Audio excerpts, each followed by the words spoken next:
सहयोगी प्रशांत हमारे साथ बने हैं। प्रशांत का यहाँ पर एक बार फिर से रुक कर लेते हैं। प्रशांत, देखिए जिस तरह से पूरा मामला अब सामने निकल कर आया है और देश भर में इसको लेकर के बवाल देखने को मिल रहा है, लेकिन इस बीच ये भी आपसे जानना चाहेंगे कि जब सुनवाई कोर्ट में सुनवाई चल रही थी उस दौरान एनटीए की तरफ से क्या कुछ कहा गया, क्या कुछ वहां पर दलीलें रखी गई? देखिए, एनटीए लगातार इस मामले को लेकर के स्केप कर रहा है। जब 2 दिन पहले एनटीए ने जब प्रेस कॉन्फ्रेंस किया था, उसमें के संजय मूर्ति जो एजुकेशन डिपार्टमेंट के गवर्नमेंट ऑफ इंडिया के सेक्रेटरी हैं, वो खुद मौजूद थे, और एनटीए के जो अध्यक्ष हैं सुधीर कुमार सिंह, वो खुद मौजूद थे। और उनसे जब सवाल किया जाने लगा पेपर लीक को लेकर के, तो वो इस मामले को स्किप करते रहे। देखिए, सच्चाई क्या है, ये ग्रेस मार्किंग क्या है, आपको मैं बता दूं सरिया, आप हैरान हो जाइएगा कि 2018 में जब ग्रेस मार्किंग की बात की गई थी तो उसमें मेडिकल और इंजीनियरिंग को इससे अलग रखा गया था। ये ग्रेस मार्किंग जो हमारी जानकारी है, जो हमारे सूत्र बता रहे हैं, वो इसलिए दिया गया है ताकि पेपर लीक के मामले को छुपाया जा सके। आप समझिए कि पूरे देश में पेपर लीक करके यहाँ से भेज दिया गया था। हर जगह जगह पर, चाहे हरियाणा हो, चंडीगढ़ हो, राजस्थान हो, मध्य प्रदेश हो, महाराष्ट्र हो, पुणे हो, सब जगह छात्रों को ये पेपर रटा दिया गया। और ऐसे छात्रों के रिजल्ट आप देख लीजिए कि 700 से ऊपर 720 नंबर तक आए हैं। ग्रेस तो महज एक बहाना है ताकि ये बताया जा सके कि जिन छात्रों को परीक्षा देने में विलंब हुआ, उनको कॉपी देर से मिली, उनके लिए हम ग्रेस दे रहे हैं। लेकिन ग्रेस कितना दे रहे हैं, इसमें मुद्दे पर जब एनटीए के चेयरमैन सुधीर कुमार सिंह से पूछा गया था, तो उन्होंने इस पूरे जवाब देने से पहले ये कह दिया कि उन्होंने एक जांच कमेटी बनाई है और जांच कमेटी 6 दिनों में रिपोर्ट देगी। अब आप समझिए कि 24 लाख बच्चों के साथ ये खिलवाड़ किया गया है, उनके मेहनत के ऊपर पानी फेर दिया गया है। जो बच्चे पढ़ाई कर रहे हैं 18 घंटा पढ़ाई करके, जो केमिस्ट्री, फिजिक्स और बायोलॉजी की तैयारी करके अब खुद को इसमें सिक्योर कर रहे थे, उन बच्चों के साथ इसमें गड़बड़ी की गई है। गड़बड़ी यह की गई कि अगर मान लीजिए 720 का सवाल था, इसमें 720 में अगर एक बच्चा एक सवाल को स्किप करता है तो उसको 4 नंबर उसके अलग उसको माइनस हो जाने चाहिए थे। गलत सवाल का जवाब देने पर 5 नंबर मार्क्स उसमें से जाने थे।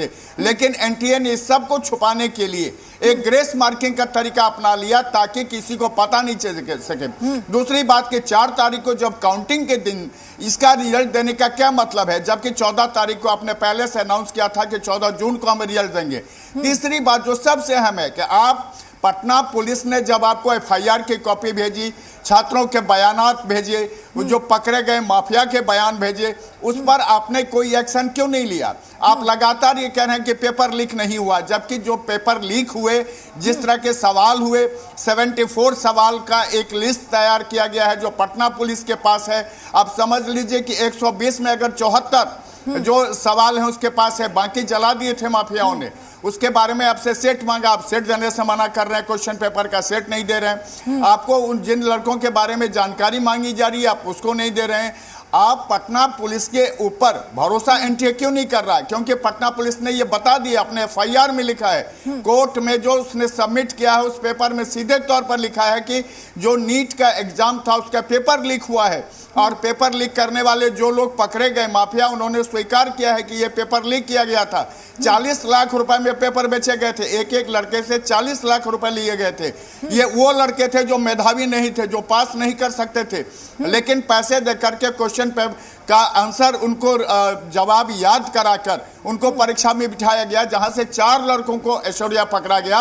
उसमें पटना के डीएवी स्कूल से पकड़ा गया, पटना के इंटरनेशनल स्कूल से पकड़ा गया, डीए पाटिल से लड़कों को पकड़ा गया।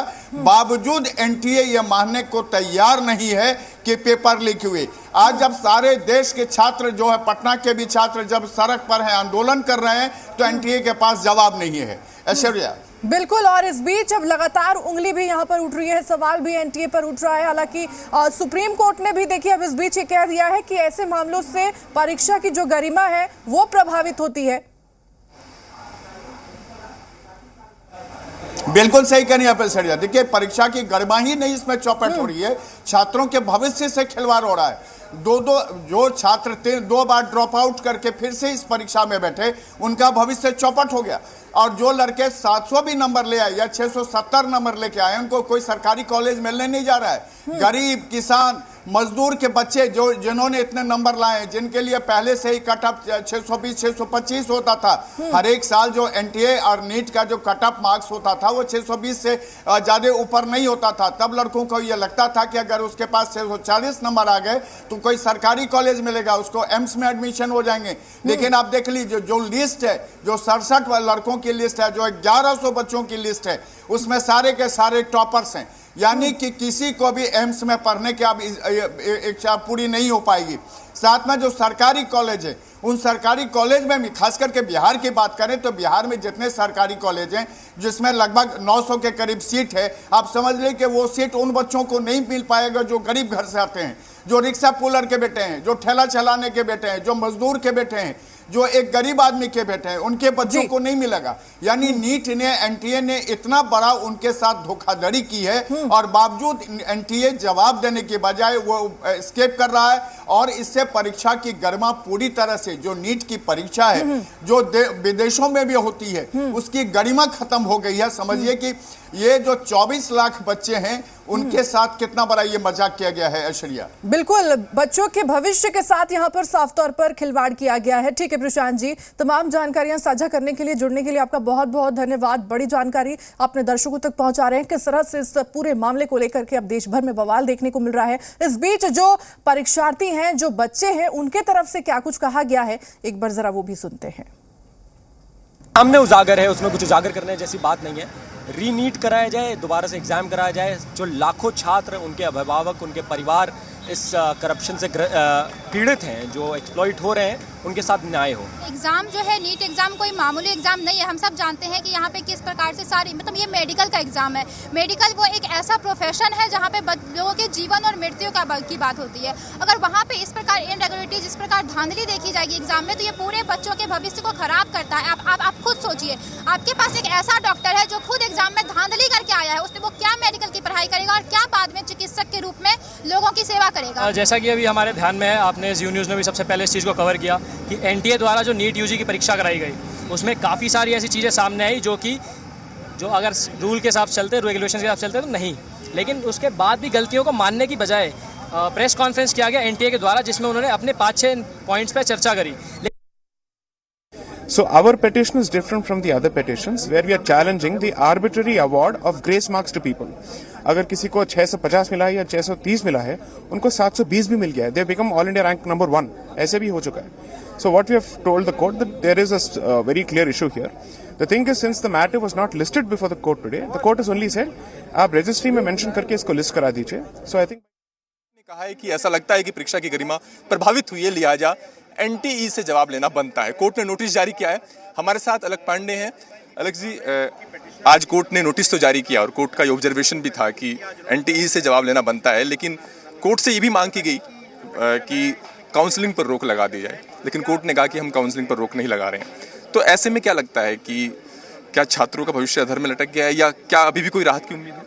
देखिए, छात्रों का भविष्य तो अधर में लटका ही हुआ है, पिछले 7 दिन से लटका हुआ है और एनटीए ने इस चीज़ पे अभी तक कोई भी पॉजिटिव कदम नहीं उठाया, चाहे वो प्रेस कॉन्फ्रेंस रही हो, चाहे वो प्रेस रिलीज़ रहे हों, कहीं पे भी बच्चों के लिए प्यार, एम्पैथी और जो उनके साथ अजीब सी चीज़ें हुई हैं उसके लिए कभी भी ऐसा नहीं दिखा कि उन्हें कोई भी फीलिंग रही हो। पर हाँ, फिर भी आज ऑनरेबल सुप्रीम कोर्ट पे हमें भरोसा था। आज तो हमारा मुद्दा नहीं था, हमारा मुद्दा कल लिस्ट होगा। रिस्पेक्टेड जय साई दीपक जी हैं, हमारा मुद्दा वही देख रहे हैं, रिस्पेक्टेड लॉयर हैं। आज जो मुद्दा था वो एग्ज़ाम रिजल्ट के पहले का है, 1 जून का है, तो उसमें सिर्फ पेपर लीक का मुद्दा है, क्योंकि रिजल्ट आया नहीं, तब तक पता नहीं बच्चों को क्या और क्या बुरा हो सकता है इस साल। हमारा जो मुद्दा है वो पेपर लीक और ग्रेस दोनों बातों के अराउंड है कि पेपर लीक भी हुआ है, ग्रेस मार्क्स भी दिए हैं, राइट टू इक्वलिटी का वायलेशन हुआ है, कुछ पता नहीं है किस बच्चे को ग्रेस देना चाहिए, नहीं देना चाहिए, बोला सीसीटीवी से देखा है, जो हाई कोर्ट के थ्रू आया उसको दिया, जो नहीं आया उसको नहीं दिया, 720 तक ग्रेस नंबर लेके गए, रैंक इतनी इफेक्ट हुई। तो हमारा मुद्दा और ज़्यादा होलिस्टिक बहुत सारी चीज़ों के अराउंड है। पर आज आप इनिशियल साइन, सुप्रीम कोर्ट के पॉजिटिव साइन अगर हम देखें, मुझे लगता है हर समय हमें कुछ पॉजिटिव चीज़ें भी देखनी चाहिए ऐसे अंधेरों के समय। ठीक है अरविंद, तमाम जानकारी साझा करने के लिए और जुड़ने के लिए आपका बहुत बहुत धन्यवाद। और फिलहाल रुकते हैं एक छोटे से ब्रेक के लिए।